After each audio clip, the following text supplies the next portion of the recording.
સુરતપુણા ગામની નંદનવન સોસાયટીમાં છેલ્લા ઘણા દિવસથી ડ્રેનેજ લાઇનનું પાણી ઉભરાતા હોવાની ફરિયાદ મનપા અધિકારીઓ તેમજ સ્થાનિક કોર્પોરેટરને જાણ કરાઈ છતાં કોઈ નિકાલ નહીં આવતા લોકોમાં ભારે રોષ જોવા મળ્યો છે। સુરતના પુણાગામ વિસ્તારમાં આવેલી નંદનવન સોસાયટીમાં છેલ્લા 3 દિવસથી ડ્રેનેજ લાઇન ઉભરાઈ છે, કોઈ ધ્યાન આપતું નથી। ત્યારે સ્થાનિકો દ્વારા વારંવાર સુરત મહાનગરપાલિકા અને સ્થાનિક કોર્પોરેટરોને ફરિયાદ કરવા છતાં કોઈ ધ્યાન આપતું નથી કે ફરિયાદનો નિકાલ કરતું નથી। ત્યારે વિરોધ પક્ષના નેતા પાયલ સાકરાના વોર્ડ નંબર 16માં લોકો ત્રાહિમામ પોકારી ઉઠ્યા છે। ત્યારે કોંગ્રેસના પ્રાથમિક સમિતિના સભ્ય સુરેશભાઈ સુહાગિયા દ્વારા સ્થાનિકોની વાત સાંભળી અને સ્થાનિક કોર્પોરેટરો અને એસએમસીને આડે હાથ લીધા હતા। છેલ્લા 30 વર્ષ પહેલા બનેલી આ સોસાયટીમાં ગટરની અને રોડની સમસ્યાઓથી લોકો ત્રાહિમામ પોકારી ઉઠ્યા છે।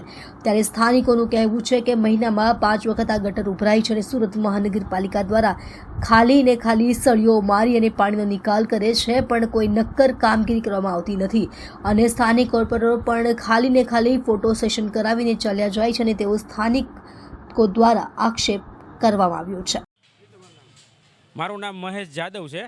હું આ નંદનવન સોસાયટી વિભાગ 2માં 236 નંબરમાં રહું છું અને અમારે આ ગટરનો પ્રોબ્લેમ ઘણા સમયથી ઊભેલો છે, પણ ગટરનું એવું છે કે વારે કમ્પ્લેન કરીએ છીએ તો કમ્પ્લેન લખાય છે, આવે છે અને ઉપર છેલ્લું સાફ કરીને વયા જાય છે। કમ્પ્લેન થઈ ગઈ, કમ્પ્લેન ચિઠ્ઠીમાં લખાવીને આપણી પાસે નીકળી જાય અને પાછું 5 દિવસ થાય તો આનો પ્રશ્ન પાછો બીજી વાર ઊભો રહે છે।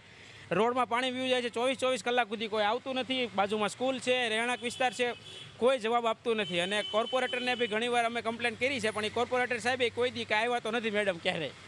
અમારી છે સોસાયટીની મુલાકાત ક્યારેય કોર્પોરેટરે લીધી નથી અને આ ગટરનો પ્રશ્ન ઘણા સમયથી છે। સ્કૂલ છે, છોકરા છૂટે છે, વાહનો આવે છે, તબિયત ખરાબ થાય છે, ઘણીવાર પૂછવા આવે છે કે કેમ છે, કોઈ માંદું તો નથી ને, પણ 2 દિવસ જાય પાછી કમ્પ્લેન આ ગટરની લાઈન ઊભી છે। હાલ આ ગટર ઉભરાતી જ હોય છે, દર 15 દિવસે આ ગટરનો આ જ પ્રોબ્લેમ છે અને કોઈ સુનાવણી થતી નથી। અત્યાર સુધીમાં ઘણો સમય થઈ ગયો છે